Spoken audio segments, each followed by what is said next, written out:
sasabihin. Nag-explain. Awit 23, 1. Si Yahweh ang aking pastol, hindi ako magkukulang. Ako'y pinaghihimlay sa mainam na pastulan, at inaakay niya ako sa tahimik na batisan.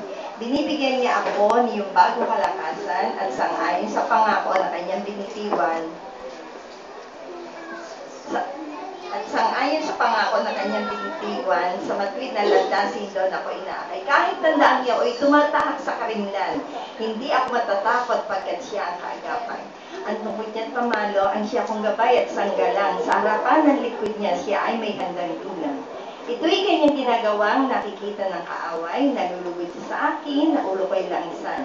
At pati na ang saro ko ay kanyang pinaaapaw. Tunay na ang kanyang pag-ibig at ang kanyang kabutihan sa aking tatagayin habang ako ay nabubuhay.